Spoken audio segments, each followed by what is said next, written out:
Welcome everyone to the Friends That Carry On podcast, where we dive deeper into our trips, unpack tips, and everything in between. Now sit back, relax, and get ready to go on a trip with your favourite group of friends. Hello, and welcome to this week's podcast of Friends That Carry On. As you know, we're a group of friends who like to travel the world and the country and then share our experiences. Today, the friends in the house and online are Eric Fargo, Tony Price, Brian Romine, and calling in from Carlisle, Pennsylvania, we have Terry Hall. Hey, everybody. As you know, you can catch Friends That Carry On at our website, friendsthatcarryon.com, and we're on all the various social media at Friends That Carry On as well. This week, we are going to the Greek island of Santorini. Yay! Which right now in this time of COVID, I couldn't think of a better place to be at right now. So I wish I was there right now. And actually, it was one year ago right now that we were there. So in some of my Facebook feeds and other things, Amazon photos, memories of 1 year ago are coming up with lots of beautiful pictures. So I guess in one sense, this is a timely podcast. So anyhow, we'll get started here. I wanted to get everyone's feel because it is an island, and I know Tony, Eric, and we came by ferry. Terry, how did you arrive in Santorini? We flew in from Athens, Jim. Okay. Did you fly out also? Well, originally we planned to go to Istanbul. This was back in 2014. It's actually almost 6 years for us, too. We went the first week of April, and we figured, well, we're over there in Istanbul. We're not that far from Greece. Let's just fly back home from Athens. So we started looking around from Athens to see which island we want to visit. We had time for a couple days in Athens and about 3 days in an island. So Santorini was what we decided. Okay. We flew in. Long story short. So what you're saying is you flew. Came in by sky. Well, what I know as we all came in by ferry, and of course the ferry rides through the islands are beautiful. I mean, we were in the Aegean. It was a sunny day, which it is most of the time in Greece. But I wanted to see what the guys' take was as we first approached the island. What caught your eye? What was your impression? What was that first take as we approached? Oh, I loved the whole time was just the gorgeous water. But coming into Santorini, you come in to all the cliffs, just the whole cliffside and the top, and just seeing those beautiful blue, domed buildings and all the picturesque things you see on postcards and all the movies and things you've seen, and for the first time, just kind of coming into this nice slow pace on the ferry, it was pretty cool to watch. How high are those cliffs? Any idea? Well, 1,200 feet. 1,200 feet. Yeah, because what struck me was, Santorini wasn't the first one. We stopped off at a couple other islands. We picked people up. We dropped people off. And as you're approaching those islands, you approach those islands before we approach Santorini. And you notice all the building only happens in the top third of the island, the very top of it. And you're thinking, wow, the work that must have gone into building these must have, I don't know, how old are they, the Greek islands? When were they developed? Developed or it just existed? Yeah. Well, everything, right? You remember everything's on the very top of the tip top. Well, I understand what you're saying. Well, like Santorini's a volcanic island, so so it was created from a volcano, but like 1620 BCE or something like that. Well, because there's the town that they're excavating in Akatiri. Sorry about that. I think it goes back to 5000 BC. Yeah. So it was 2,000 years before Pompeii. Right. Mm-hmm. Yeah. Yep. So anyway, it was kind of neat when you came in to see that only the developed part of the island was the very tip top of the island. So, right. Well, along those lines, what struck me, obviously the water, like Tony said, the beautiful blue skies, but then like as you're a little further away, it almost looks like a snow-capped mountain as you're approaching, because it's all white at the top, and then you got the dark mountains below. So it's sort of like a snow-capped mountain where it snowed on top. But as you get closer, you realize those are the dwellings. So just like Eric said, it's the dwellings are up top, and obviously you're on a cliff, and I guess you have to get to the part that you can actually build on. But they are all white and bright white. So it really does look like snow as you're approaching it. But then when you get closer, you see what it is. It's still kind of breathtaking as you come in. That contrasted with the bright blue skies. So do they have ordinances there as far as or restrictions on the types of buildings, the height of buildings? Any idea? I mean, I would venture to say they do.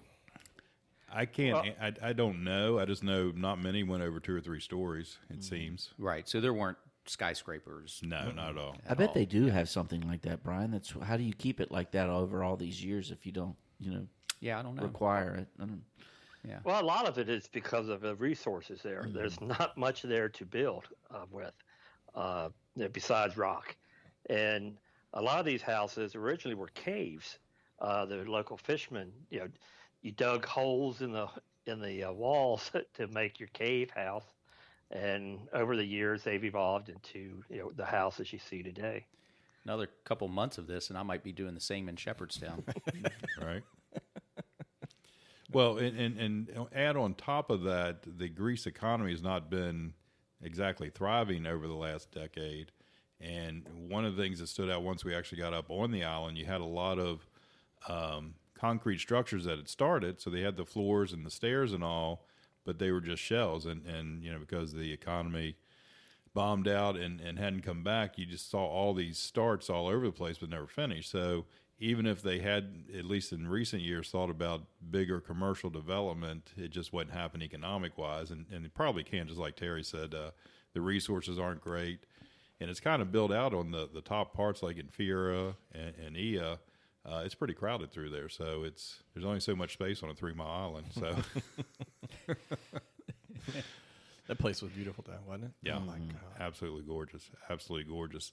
And then obviously we came in by ferry, and I was listening to another travel podcaster, Chris Christensen, on the amateurtravel.com, and I was listening to his Santorini episode as prepping for this, and just sort of reminding myself same stuff.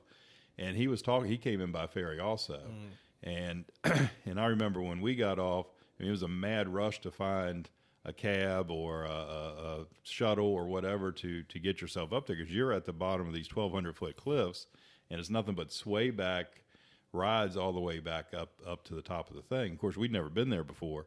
And he described it the exact same way, just a rush. And then whether you had tour buses or shuttle buses or cab drivers, the lanes were very narrow. The swaybacks were, 90 degree, I guess you would say. and the drivers were just going by each other with inches to spare as they went by each other, but drove it like champs, like nothing was happening. So it was pretty interesting and pretty wild as we first got up there. But anyhow, I just thought it was interesting that he had the exact same experience we did going through there. I wonder if you got almost dropped off at the wrong place like Eric did. Well, I was about to bring that up. Eric, do you want to share that? We're all on the same shuttle bus. Eric was at a different hotel, and then Tony, myself, and our wives were going to a separate place. And we had told the guy, and of course he speaks Greek and I guess English, but whatever Eric told him, the guy pulls over. Well, you can take it from there, Eric. Well, yeah, I was staying at a place called Hotel Lignos. I'm looking at the picture here because I took a picture of it. I always take a picture of where I'm staying in case I forget. Need to show your driver where to go. Well, That's a good idea. Not my driver, but myself after I've been out all night. You understand?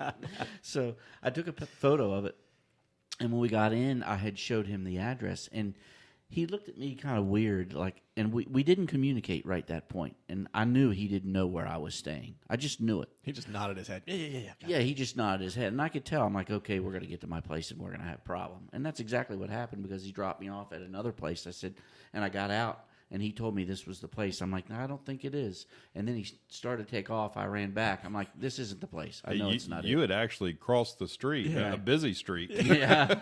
Right. Eric's running across the road. Whoa, whoa, whoa, whoa, whoa. Right. And I'm like, I know this is it. I knew, it's just one of those feelings, one of those. Yeah. I'm like, I know this isn't right.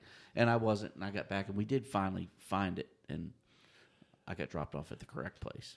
Yeah, so Terry, you came in from the airport. I was just going to say from a listener standpoint, the other thing when you get off of the ferry and you're obviously probably going to one of the two villages of Ia or Thera, and so to Thera, I'd already looked up to say, which we typically do when we travel. It's like, what's a reasonable cab ride fare?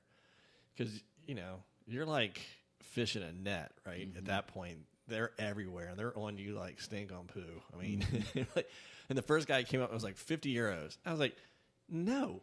Just kept on walking. He was like chasing us down. Oh, he was on you. You got 20 yards deeper, it was 40 euros. Another 20 yards, it was 30 euros.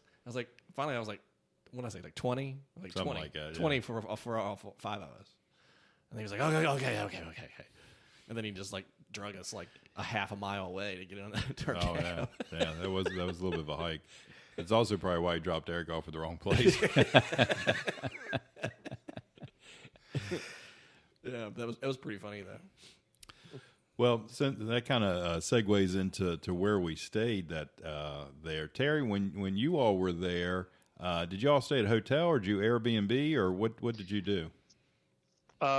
We researched it, Jim, and we found a very cool little boutique boutique hotel right on top of that ridge that goes down the middle of the island. Where, one side overlooks the caldera, and the other side goes down to the other side of the island where there's no population. Was this in Fira? I'm sorry. Was this in Fira? Yes, yes. So we stayed right on the caldera side of the cliffs. Nice. I bet that was some great views. Well, we flew in late at night, late being about 8 p.m. So it was dark when we flew in. Our hotel, the lady running the hotel picked us up at the airport, so we didn't have that hassle about picking up the taxi or anything. But when we got to the hotel, it was completely dark. Yeah, all we saw was a big emptiness out there somewhere. And we knew there was going to be a fantastic view. We just had to wait 12 hours to see it. I bet it was awesome, though, wasn't it? Now, do you remember the name of that boutique hotel? Yes, it is the Theoxenia Hotel. Nice. If I'm pronouncing that right. But like I said, it's right on the caldera side. We woke up in the next morning. We opened the door and boom, there it was right in front of us. It was an amazing experience just waking up and seeing that. If I'm mistaken, that's the one right towards the end where kind of like the street where you can drive ends, right? And then you start the walking part at the top. Yeah, exactly, Tony. Yeah. It's about 2 blocks from that parking area. Yeah. Then you can walk on in. That's where the donkeys come up. Donkey Trail. And at this point, my check-in experience still isn't over. Yeah. There's more. There always is with Eric. I know, right? Tell. But before we there, I'd like to just wrap up with Terry, though. So it sounds like everything was very centrally located there at that hotel. Yes, Jim. We could walk up and down either way. In fact, we walked almost halfway around the island up to, how do you pronounce it? Iwa? Yeah, we had that discussion before we started. Ia. Ia. Ia. We walked halfway to Ia, just along the perimeter there, along the edge of the island. Nice, So, nice. So the accommodations were good, and you would recommend that place? Oh, yes, definitely. It was cheap enough. Given the time of year, it was very reasonable price. Very small hotel, but with great views on the rooftop terrace where they serve dinner or breakfast every morning. Nice. Well, Eric, do you want to continue your check-in story or odyssey, especially since we're in Greece, your odyssey? Yes, once I got dropped off at the correct place, I go to check in. Well, there's a sign that says, please go to such and such an address to check in. We do it. Boy. Right. So I've got all my bags. All this has just happened to me. Dropped me off almost the wrong place. I get dropped off the correct place. I go in, and I can't drop my bags. I've got bags. These things are heavy. Your driver knew this. It was all because Tony only was willing to pay him 20 euro. Exactly right. So it goes back to Tony's fault. Thank you, Brian. We were fine. We had no problem. He had to take it out on somebody. So I had to walk. But wait a minute. I had to walk. So the one side of the road, there's a hill. The other side of the road, there's, it's like Morgantown, West Virginia, Oh, okay? my, yeah. Right. So this hotel was at the bottom of a hill to check in. And when I got down there, I'm carrying all my bags, and I'm like, how do we get back up to don't tell me we're walking. Oh, yeah, we're walking. I'm like, oh, my gosh. I've got to walk back up this hill to go check in the place that I first went to in the first place. So, sorry, Hotel Lignos. I wasn't real happy with you. But that's, I didn't know that. How was the hotel, though? Once you got in? Well, it was again, I went a little cheap on this route because gotcha. it was 3 nights.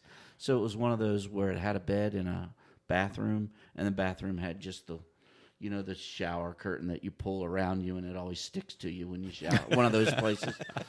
But the bed worked. It let me sleep, so that's all that really mattered. They cut the power off strategically throughout the day. I remember that we walked in, we're like, oh, they turn the power off occasionally. Like, what? But I was right in the heart of everything. I could walk out and be right on the main drag, and the main drag had a split off that went up the hill, and I was very close to all that. So, Good location. good Yep. location. And what was the name of that again? Hotel Lignos. Lignos. Hotel Lignos. Right in the heart of things, but Ligno. maybe a bit on the budget side. Yeah. Bit on the budget side. If you want a budget, it's good for that. That's right. If you want a real shower, don't go there. Sorry. Now, Tony and I and our wives went to a place called Astro Palace. What were your thoughts on that, Tony? That place was awesome. I have to admit, when we walked in, you could just kind of tell when you go in. Certain places just really cater to people, and when they immediately take your luggage off to the side, they don't want you touching it. Which we had a similar experience in Mykonos earlier, but they take you off to the side, get you drinks, put you on the couches, you're chilling, you're just relaxing. They're like, you stay there until we get you all checked in, and then they bring you up to the little table, and they bring out maps, and they're showing you exactly where you are, probably the places you're going to want to walk to, and how you get there, and who you need to call if you get lost, and all this kind of stuff. Then they each get us a guy and takes us out to our places, and all of the rooms have their own private little pools. It's one of those types of places, and The view is awesome. yeah, it's just the place. What was the name of this one again? Astro Palace. Astro Palace. Yep. Yeah, it was pretty spectacular. It was an incredible experience. On top of the individual pools, you had a normal big size pool with a poolside bar. They also had a big spa area. I think Teresa's the only one that took advantage of it, but she got a full spa treatment. She said it was incredible. They took her in first and had the steam room. So got her, so just totally fogged out, couldn't see anything in the room with so much steam in there. Then, took her in to the bathhouse and chilled out there and got her really relaxed, then actually did the massage and just said it was the most incredible experience. Yeah. I mean, along the pool they had, which a lot of these places have them, but the cabanas, with the tented cabanas that you can pull, and giant, basically beds. They're not lounge chairs. They're full king-size mattresses that you can... I mean, some people are just flat out snoozing. Well, maybe they were hungover and passed out. That was you? No, Or I me. wasn't. But yeah, Maybe one day. Yeah, one morning. But yeah, and then they had a fantastic buffet in the morning too. It really was. Yeah, I was going to mention that as well. I mean, most buffets you're just thinking of, runny scrambled eggs and whatever meat, bacon. This thing was just immaculate. I mean, from poached eggs to all kinds of different fruit and various breads, and just a great selection, very well laid out, very neat and tidy. It's probably not the best way to say it, but it was just a really nice spread. Was it a large hotel? Any sense of how many rooms? What was really unique about 40 maybe? Yeah, 40 it's hard to say 40, because they less had than 50. different buildings. So the main building had the private pool places. So that maybe had 30. Yeah, more traditional hotel rooms. And then you walked out the back, and there was a nice big pool and a pool bar. And then there was several stations, of groups of maybe 6 to 8 hotels rooms, kind of buildings together, with room. Yeah. together on a hillside. on the hillside. Yeah, I was so impressed with it. I went back and booked it for my daughter for her honeymoon. That's their honeymoon trip, and I booked the same hotel because it looked like that. It looked like a honeymoon type of place, sure. and they will be definitely impressed with it. So Oh yeah, they'll definitely be. I mean, lots of fountains and just all the little extra stuff.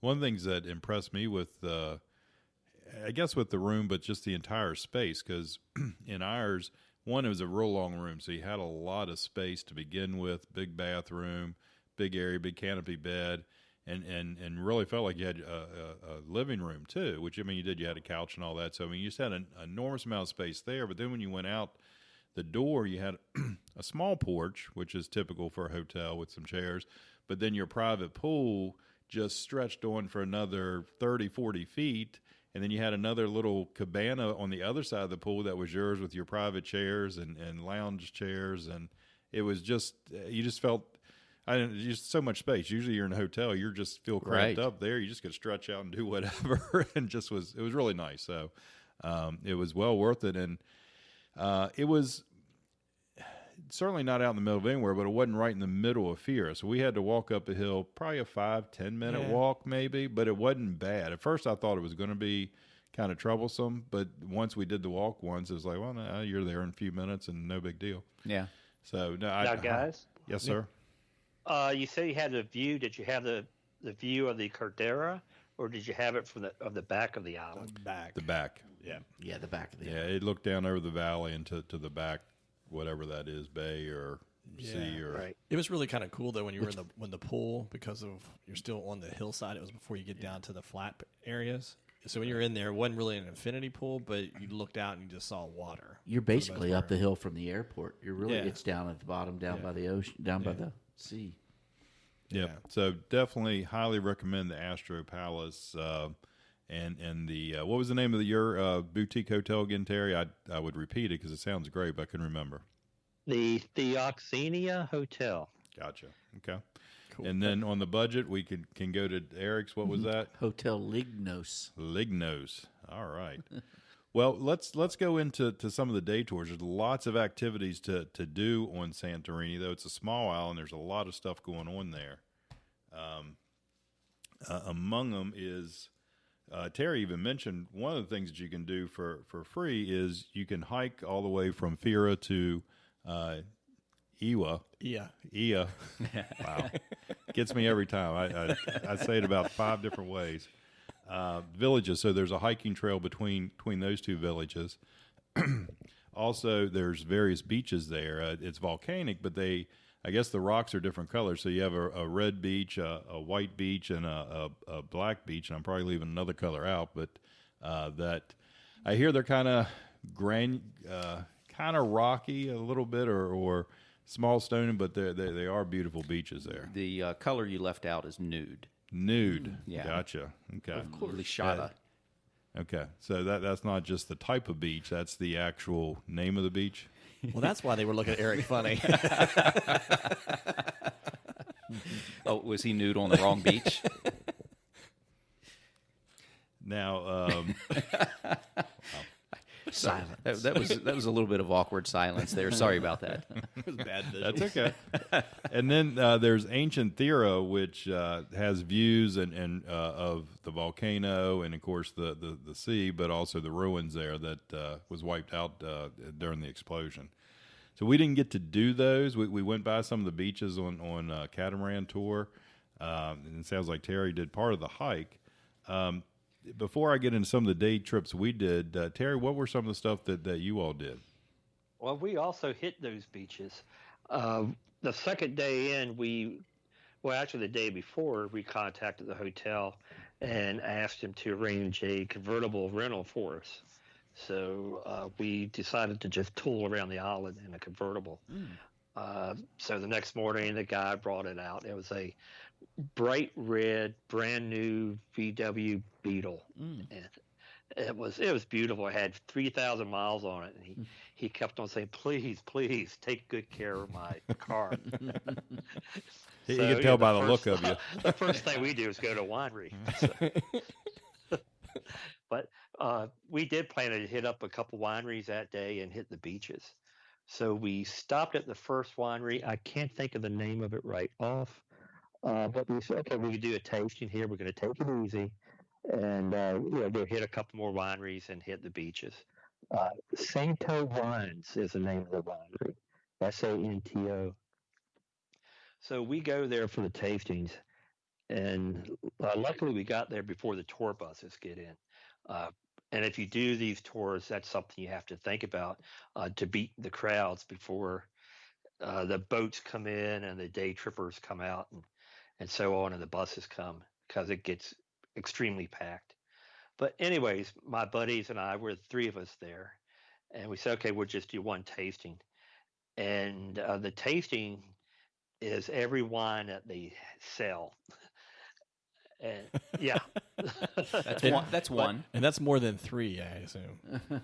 yes, I'm looking at the picture here, and there's actually 18 glasses of wine they brought out in one tray. Oh my god! And yeah, and their tastings are different than our tastings. They bring everything out at one time.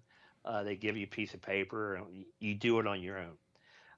But these were not tasting size glasses of wine. They were full pours of wine. I'm starting to For 3 worry of us. about the Volkswagen. Needless to say, we decided not to do any more wineries that day. We said, look, this is going to end up bad if we continue. So we had those 18 glasses of wine. We walked around the vineyard for a while, sobered up, and then we proceeded to just hit the Black Beach, the Red Beach. We had a tremendous grilled octopus, grilled squid actually, meal along the Red Beach, and it was just a great day. Just to rent a car and So was that do a just a restaurant tour. along the beach that you stopped? Yeah, it's just a little mom and pop place. I can't find it right now. Here it is. It is Melina's, Meli. That's either a H-A or N-A. I can't figure out how they're spelling that. It's a fish tavern right along the beach. It was just an incredible little place. We went in the first week of April, so there's only one other couple there at the restaurant. It's all season. We basically had the whole south side of the island to ourselves. Nice. That sounds fantastic. Yeah. Well, we on our tours, the first thing we did was it was a combo tour. It was a day trip where we went to the Akatiri ruins and archaeological site, which was fantastic, and then that followed up with a wine tour to 3 different vineyards. And for the most part, we had the same guy leading the tour. He dropped us off at Alcatiri, which was incredible. If you can do that, it's great. This was it's sort of a Pompeii situation where the volcano erupted, and when the ash settled and everything, it kind of left everything in place like it was 5,000 years ago. And they've been digging it out. The area they had and actually have it under roof, so you go inside, but then it's the dig, and it's an ongoing dig. It's only about 10% of the whole city of Alcatiri or village of Alcatiri there, but they carve things out. They're showing you some original pots and all that were there from then. One of the neatest things that I found in that thing, and of course we come from West Virginia where running water and outhouses are still not totally a thing of the past. But on the 3rd floor, either 2nd or 3rd floor of the house that they were showing us at the time, they actually had an indoor toilet with running plumbing on the 3rd floor. Obviously, it was somebody that had some money at that time or whatever, but to have the technology at 5000 BC to have a running functioning toilet was pretty incredible. So it was a pretty amazing sight. There's a lot of other stuff. What were your all's takes on that? Yeah, they're discovering this city from the top down, obviously, and it's either 3 or 4 stories tall. A lot of it, so they're uncovering it from the roof down to the the footers, and it's kind of incredible to see unfold. Unfortunately, they don't have enough money to continue the dig. it's kind of a bad situation. Yeah, it was pretty awesome though. I mean, just to kind of see some of the cool stuff from that long ago, and just realized that, there was dark ages, but some of that stuff existed way before. All these people thinking they're inventing something like, dude, we did it thousands of years ago. Right. Just didn't put a patent on it. Right. Yeah. So from there, like I said, there was a part of the same tour, and we actually had a sommelier who was our leader, and we went to the first vineyard. What was interesting is we came through the vineyard grounds. Here we're thinking of the grapevines and up on the rails and the lines and spread out up, coming up from the ground and off the ground, 3 or 4 or 5 feet. These look like little cabbage patches. Mm-hmm. So they're down on the ground in these little round, a round circle of Like a dirt. nest. Yeah, like a nest on the ground. And even though it's Santorini is surrounded by water, it is very arid and dry. It rarely gets rain. Mm. So the reason they keep them in a nest-like is in the morning mist and dew is how it collects water to feed itself. Mm-hmm. And that by that arrangement allows water to accumulate or condensation to accumulate and feed itself. So I thought that was pretty cool. Yeah, and also it would protect against all the wind. Correct. Right. Because the winds would tear the traditional vines and the wiring up because it's pretty windy out there. So our sommelier was Angela, right? And that's right. Angela, and it was the Santorini Wine Adventure. So I know that'd be. It was a good one. It was a real. He was awesome. He was very knowledgeable. Awesome.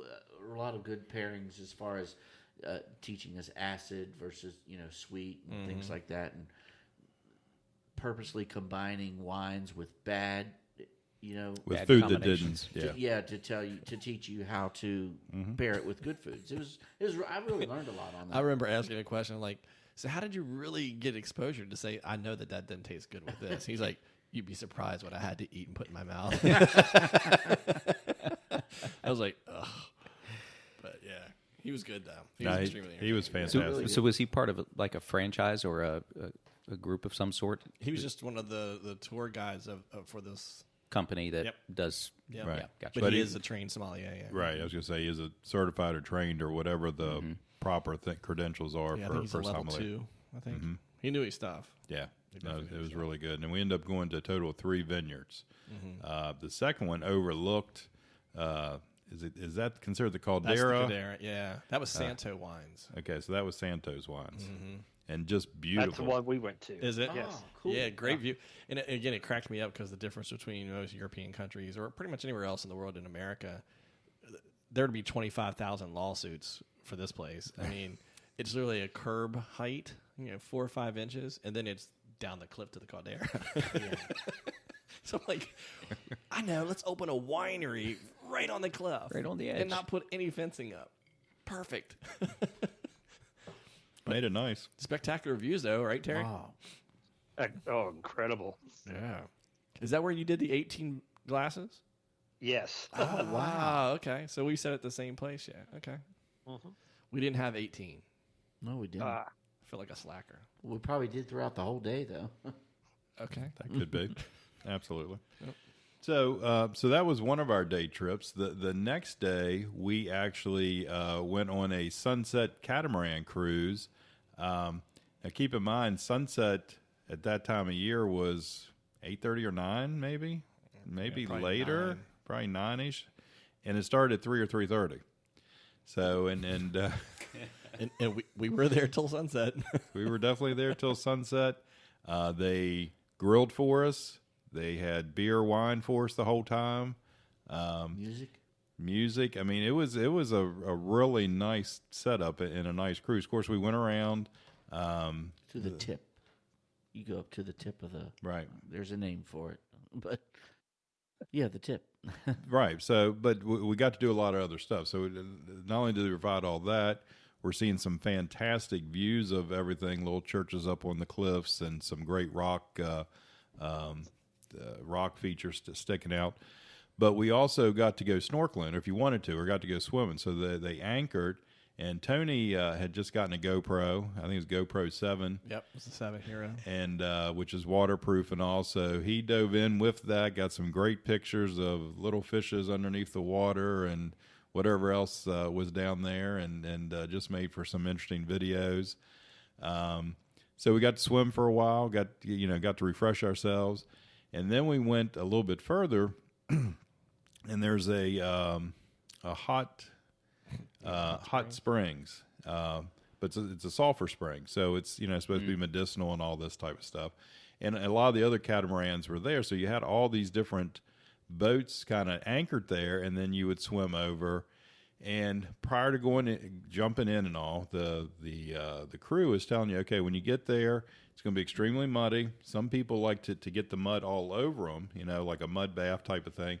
Said, don't do that. It's very difficult to get off, and we do not want you getting on our boat with all that mud. It was a brand new boat, and they did not want us getting on there. But where we were anchored, you're looking, and they keep pointing over to the land. And you see the land. It looks like it's 50 yards away. Which that it was, but that's not where the springs was. So, you jump in, you're swimming over there, and you think, okay, 50 yards is not that big a deal. But then you had to make a left, go another 50, 75 yards, then a right, and another 50, 75 yards. All of a sudden, it's become a heck of a swim. Yeah. And the places where it was shallow, the rocks were very jagged and sharp, so it wasn't necessarily comfortable when you weren't treading water. But we did eventually get up to the springs, and it was kind of cold just before you got there. And then when you got into it, it was warmer and it did have the ground or the base of it, instead of sand, was this mud. So it was kind of a weird stuff that your feet are going through and all that. So we get up, there's other groups there. And there's this one big guy, and he was just wallowing in the mud. He came up, and he was totally brown from head to toe. And we're just like, oh, dude. So, anyhow, it was pretty cool, though. What were some of your all's thoughts there at the springs? I remember just jumping in, and, again, not only you've been drinking wine for several hours now, but I'm jumping in. There's no life jackets. And I'm also carrying a GoPro, so I'm doing it with like one arm. And I'm like, wow, that is a long way to swim with just one arm. Mm-hmm. I was like, hopefully I make it. I'm good. And I wasn't too worried till on the way back. Now, on the way back, there was another boat. It wasn't a catamaran, and you had a bunch of people in there. And as we find in almost every country we go to, they started singing Country Roads. I mean, we're in the middle of the Aegean Sea in this little bay alcove, and you got a boat full of people singing Almost Heaven, West Virginia. So anyhow, that inspired me to make it back to the boat. But I had it wasn't the same fear. I wasn't carrying anything, but I'm swimming over there, and then for whatever reason, a little wave or something catches me right in the face and goes down my throat. And each time I come up to try to take a big breath and cough it out, I get hit again. I'm just like, oh, my God, I'm 20 yards from the boat, and I'm going to swallow a bunch of waters and sink. Anyhow. Obviously, you made it. Yeah, I did make it. But anyhow, it was a great experience. And then when we eventually did get to the sunsets, I mean, it was really incredible sunsets. And how long was the cruise in total? How many hours were you out there? 5, 6 hours? At least 6 hours, maybe a little longer. I think you really kind of lost track of time. I think they picked us up at 2, and then it was a van to take us down to the dock, and then we were out by like 3 or 3:30. 3:30, and again sunsets until dark, so it was 9:30 by the time we got back, and so it was a long day. Wow. And definitely, it was well worth what we didn't pay that much. It was well worth whatever we paid. Absolutely. So highly recommended. I know we booked through Viator, and I went back to look for that, and I couldn't find the act because there's a lot of different cruises there, right. And I'm not sure what the actual name of the tour operator. I apologize for that, but anyhow. So lots of day trips. But those were some of the ones we enjoyed. Anybody hike up to the monastery? Well, it's not really. I wouldn't call that a hike.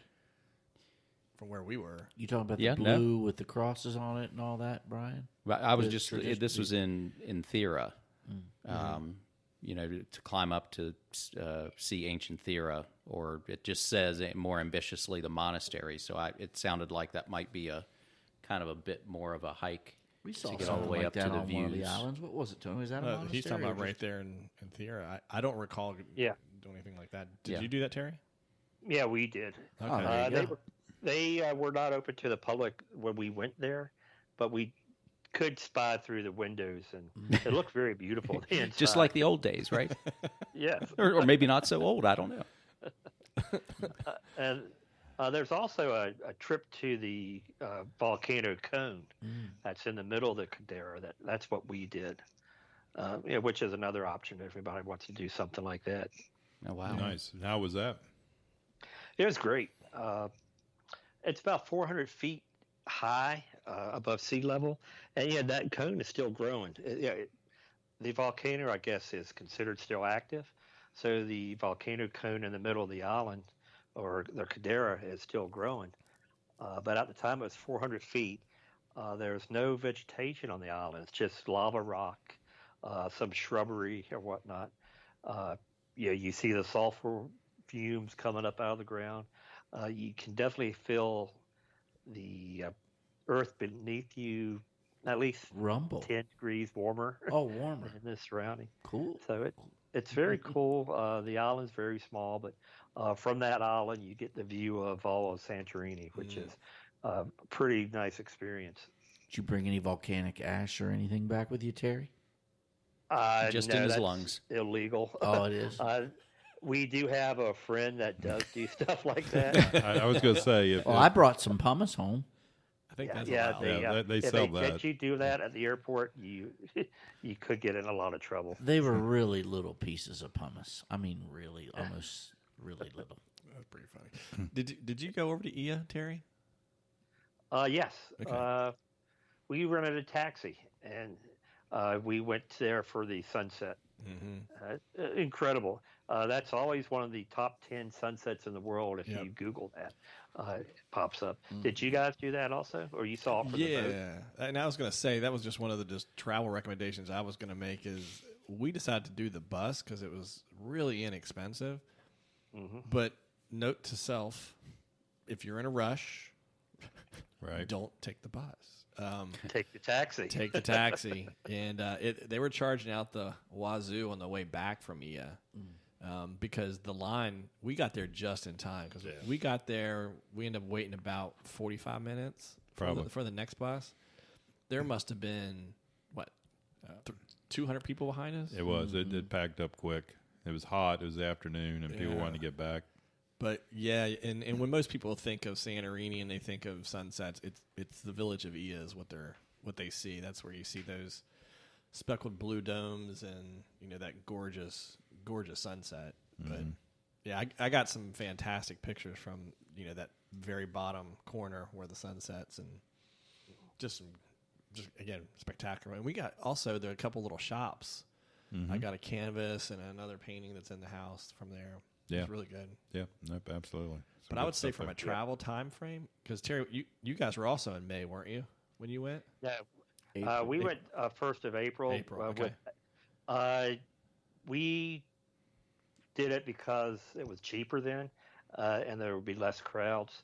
But we didn't get to have use of the pools or whatnot. But you got to balance out which one you want to do the most. Yeah, we kind of did the same thing in that we wanted it to be warm because we wanted to be able to get in the water, but we also didn't want there to be a gazillion people in kind of that last part of May, and then again kind of the shoulder seasons, and then that September time frame was good. But I remember being in Ia, and again it's smaller than Thera as far as like the little walkways and the alleyways, and in May it was packed. It was. And it was hot. It's like I couldn't imagine being on these sidewalks in middle of July when it's 10 degrees warmer and there's 3 times as many people. So, Speaking of Ia, we were there. I might have mentioned this to you guys before, and we've talked about meeting people from your same country or same state or whatnot all over the world. We were looking for the Atlantis bookstore in Ia on the way to the sunset.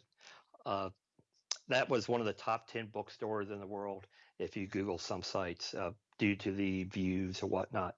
So I really wanted to see this Atlantis bookstore, but we did not find it on the way through town the first time to go see the sunset. So we thought, well, damn, we're going to miss out. But walking right back through the town on the way back, John pointed out, say, Terry, is it this a bookstore you wanted to see? I said, oh, yes, it is. We got to go in. So we go inside, and there's an older couple with their two college-age daughters sitting there, Americans, you could tell. And that was it. There was nobody else in the bookstore. The lady behind the counter is very nice. And they serve food and drink there too. So this family was having a little dinner. And while we were looking around, we started overhearing them saying they lived in Baltimore. So I said, well, at the time I was living in Hagerstown, Maryland, which is, for those that don't know, about 60 miles away from Baltimore. So, we're all from a small town in West Virginia called Shepherdstown. And sure enough, they said, we know Shepherdstown. We go to the Mecklenburg Inn. We're there visiting friends. Nice. So, here we are, a third of the world away. We find people that go to our hometown. And if we would have found the Atlantis bookstore the first time through, we probably never would have met this family on the way back through town. So I just thought that was a little neat. That is, Yeah, and to give the listeners a little bit of, I guess, sense of where we are, we're doing this podcast, and if you walk out our front door across the street, that's the Mecklenburg Inn. Yep. Stone's throw away. We're literally. Yeah. Well, speaking of the Mecklenburg Inn, why don't we talk about some of the whining and dining in Santorini? Terry, did you all have any restaurants, or you mentioned one at the Red Beach, but any other restaurants that stood out to you all while you were there, dining experiences? Not really, Jim. We stopped at a little roadside stand twice, a nondescript place, and a couple of restaurants with a view. But we just wandered around, and we see a place, we just popped in for food. Well, and that's one of the nice things about Santorini itself. You almost never have a bad view if you're in the right area, and there's a ton of places to get great seafood, and also it's kind of hard to go wrong.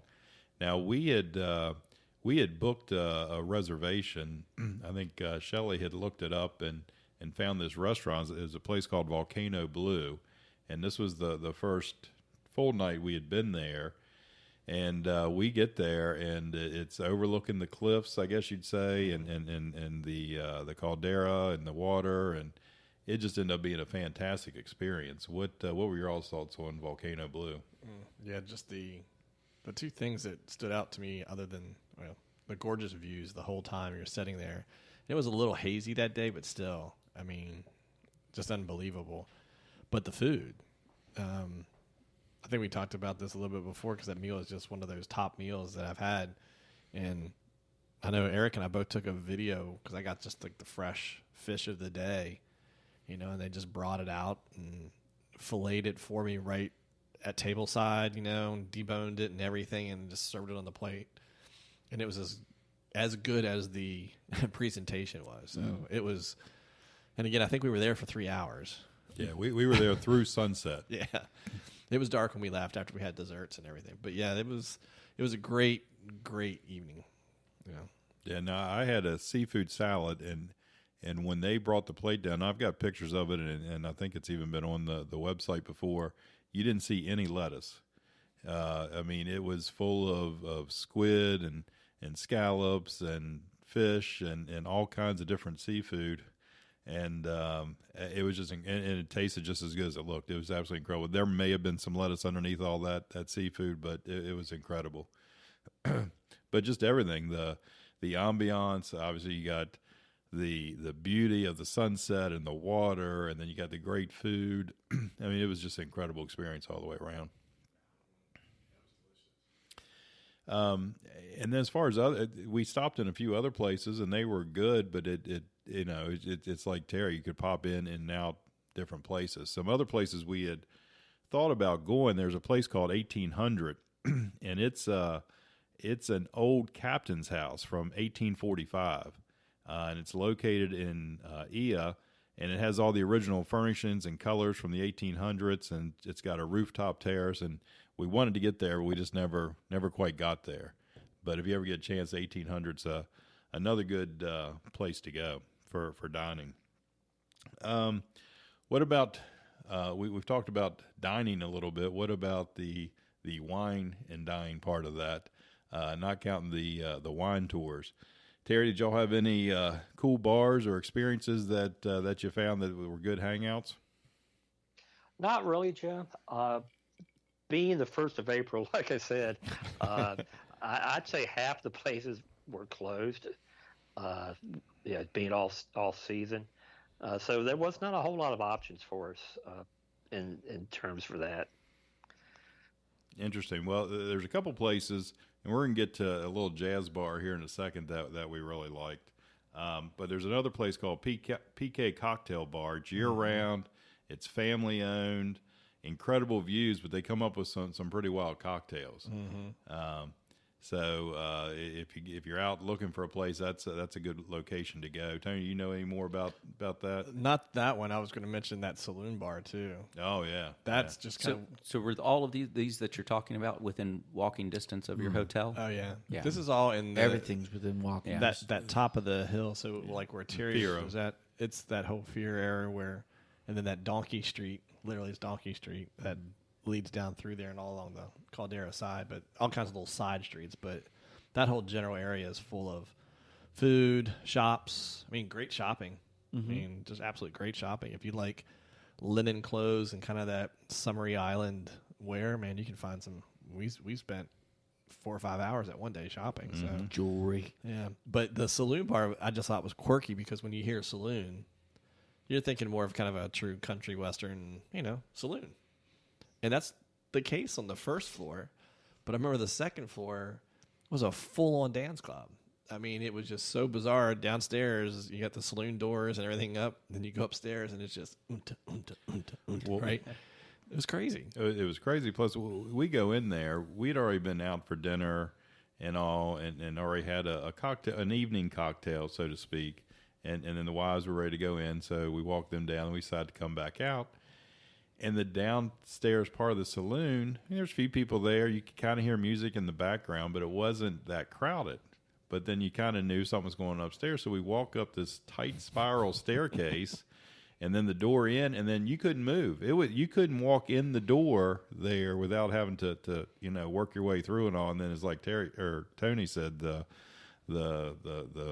electric music and all that. And it was just wall-to-wall people. You couldn't move, just a sweat box. That's not where I met my dance partners, is it? No, that was later. Oh, okay. But anyhow, that as we came back there, well, let me back up. After we had that nice dinner at Volcano Blue, and we walked the steps up to the top of Fira there, which was alongside the cliff, and it was nighttime, so all the lights of the cruise ships and all the lights looking back across Fira itself was just beautiful. Being everything black except for the different color lights.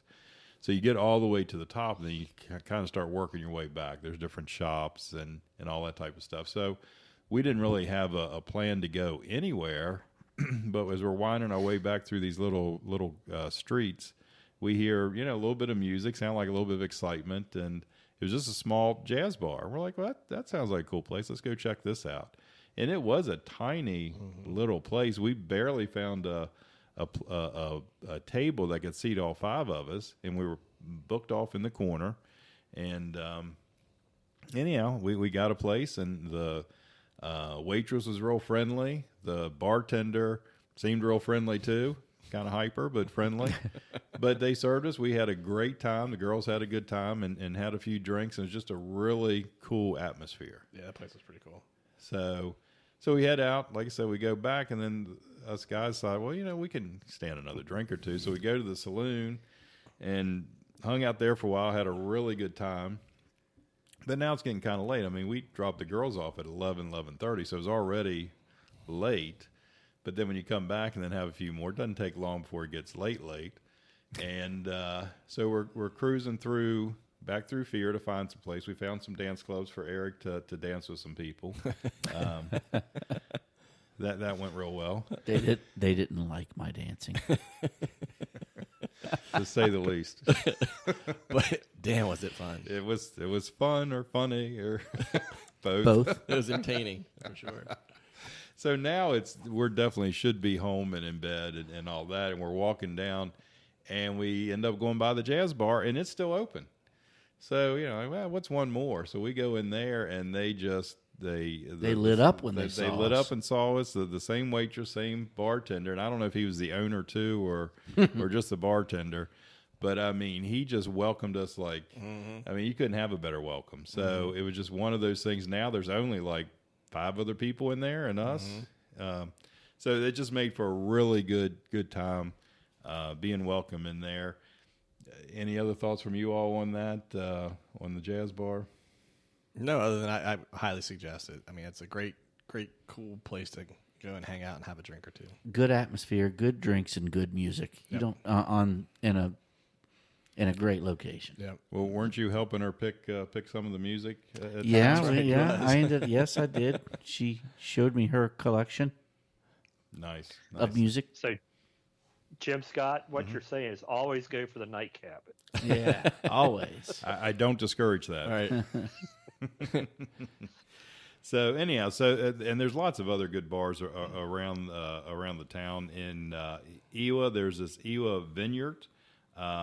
It's actually a holistic wine experience. It's an old traditional home, and they have an old and still intact grape press and underground I can't talk today. Underground wine cellars and courtyards that makes for a real nice. You can see the sunsets. It just makes for a really nice experience there as well. So there's some a beach bar called Catharo's Lounge in Ewa, which is more for beer lovers, but it's a secluded beach bar with local brews and once again watching the sunset. So there's lots of cool places if you want to have a libation or two while you're in Santorini. So anything else on wine and dine? Did I forget any places you all would like to mention? Not that I can think of. I mean, again, it's like one of those things. You stop in several places, and they kind of blur together. And I hate to say that, but they're all kind of great through that whole area up there. So. Yeah, the food was Yeah. generally good everywhere. And that's what makes it Street nice. food was good, right? Yeah, when you have an area like that, it doesn't matter. You know you're probably going to get good food no matter where you go. I know when we were in Ia, and it was just lunchtime, we were just trying to find a place, but it was more of a cafeteria-style place, but it was decent, and you had a heck of a view of the water and everything else, and it was kind of cafeteria-style, but food was fine and all that. So it's hard to go wrong in a place like that. Even if the food tastes bad, I mean, you got great views and in a great climate, so it's hard to do wrong there. Yeah, even we stopped at some corner little place and got gelatos. Right, right. Inexpensive as can be, but there was something kind of cool about walking along the top of that street just down from where Terry's hotel was, and you're walking down and you're looking over the Caldera. The sun's starting to set, and, the gelato tastes a lot better that way. Just saying. It's pretty good. My mouth's watering. Well, for the most part, that wraps up Santorini. I do want to say, because we exited via the airport. We flew out, even though we took a ferry. And the airport is under total reconstruction. There's obviously there's a lot more flights coming in and out, and they definitely need the expansion. But that was a unique, very small airport that was like being herded like cattle to get your flight and whatever, and just interesting. Do y'all have any thoughts on the airport? No, like I said, I just booked all of this all over again for my daughter and her fiance, will be her husband, and I had to book those little jumper flights. And I used, just FYI out there, I used kayak for everything. It seemed to work well, and it works well for me. And I got pretty good rates. And I just booked those jumper flights maybe a week ago. Nice. So I'm finally finished with their entire trip, except for a few little things. Well, and hopefully by October they won't have any problems going. I really hope they can. Did they allow for you for a cancellation on those if you Yes, have to? yes, they did. Okay. Yes, they did. Now, supposedly, and I haven't checked, it was supposed to be done this year. Mm-hmm. And I don't know if the whole COVID thing has put them on delay, but I mean, it was a huge expansion. It was over 100% increase in, square footage. I mean, I think the security lines went from like 2 to 8. All the Yeah. airport. There was increase in departure gates. I mean, everything. It was just literally like doubling the size of the airport. Yeah, I think they probably got a few more airlines to fly in and out of there. Aegean, Olympic, a couple of the others. There were very few. I mean, maybe a handful. Now there might be a dozen, maybe a dozen. I don't know. Terry, you know anything on that? No, Aegean and Olympic, they are the Greek airlines, so Right. they always flew there. But as for the other ones, Eric, I couldn't really tell you. I think they're allowing more. Yeah, that was the whole idea with the expansion, is to have room for other airlines to come in. So I mean, they definitely had flights rolling one after the other, and that's why it was crowded. And you just had to sort of roll through, like I said, like a cow line, and you were always packed. But you eventually got there, and there wasn't a threat to miss the flight, but there wasn't any place to stretch out either. Everybody was just in the same room. When I flew out, I went to the airport with you guys. You all flew out like 2 hours ahead of me. I had to stay there 2 hours, be in that airport and kind of catch up to you. you did? I think I did, didn't I? Dude, I have no idea. Yeah, I think you did. Yeah. That sounds familiar. Yeah, because I remember we met at the hotel, and we had a hard time finding that hotel once we got back to Athens. Oh, gotcha. Yeah. Gotcha. All It right. can be a clusterfuck. It can Yes, be. literally. It can be. And it's weird because it's Literally. really small. There's nowhere you can go. It's just you have to wait for the flight to, and they operate pretty regularly. It's just Just don't stress it. yeah, exactly. Yeah, That's important because if you look at it, it could look stressing because it's like they make a call, flight 737 at gate A. Well, there's only gate A and gate B, and there's a slam of people, and you can't get through, and you can't move. And then, but somehow it opens up, and the people that need to get through do. And They're not going to leave without you. That's the Right. one thing, right? yeah. And these are usually the aircraft. that's what they say. You get on. You usually get on these aircraft outdoors and up the Yep. stairs. Yeah. Yeah, this one, I remember there's a nice little walk Yes. to get through. But Yep. And a lot of that was through construction and everything else to get out to the airplane itself. So, well, I don't know about you guys. I'm ready to book. yeah. Oh my God. Absolutely. Terry, you want to go to Greece? Sure. I tell you, people out there listening, if you ever wanted to go to a destination like that, now would be the time to book it. Well, I was saying that because didn't they just announce that they're opening the doors? They're ready to take opening people. up in June. I don't know how that is for people coming in and all that, but Greece is ready to open up. So. Well, I will say this: the flights that I booked for my daughter and her fiance, they did get a notice saying that they're going through Frankfurt now. So we had talked about that earlier. It looks like they are taking steps to keep these flights together and going, Right. at this time. So that's a good sign for them, anyway, it is. and everyone else traveling. Yeah, Terry, I don't know if you saw. I mean, I don't want to get too sidetracked there, Jim. I know you were trying to wrap up, but we were talking about, Europe opening up. And it looks like a lot of them are trying to open up in June, which surprised me to hear that just here in the last week. So Yeah, hopefully that means that the U.S. will be on their list that can come in without going into quarantine, and that'll be a big help. And then will the U.S. let us back in without quarantine? So that'll probably be the biggest question after Europe opens up. But anyhow, interesting times, crazy times. Yep. Well, I think that wraps it up on Santorini. Any other thoughts that we've left out, guys? Anything? No, other than you should go. You I should. think, I really do think there's, not that every place in the world isn't on our list and want to go and want to go back multiple times, but that is one of those places to me that is kind of a bucket list, is the Greek islands. And it's hard to go to the Greek islands without seeing Santorini. So All right. Sounds Absolutely. like April is a good time to go. Less crowds. May is definitely April, a good time May. to go. Superb weather. A little more crowded in May, and as you get on in summer, it'll definitely get more crowded. Yep, absolutely. So Santorini, you go there, you can't go wrong. It would be a great time. Anyhow, thanks for listening. This is Friends That Carry On. Catch us at friendsthatcarryon.com and all the social media things. And we look forward to talking to you soon. Thank you. Thanks, guys. See ya. Arrivederci. Be sure to join the friends next week for another great discussion. Don't forget to subscribe if you haven't already. You can also find the Friends and other content at www.friendsthatcarryon.com or check us out on Twitter, Instagram and Facebook by searching Friends That Carry On. Thanks again for joining us, and don't forget to carry on, friends.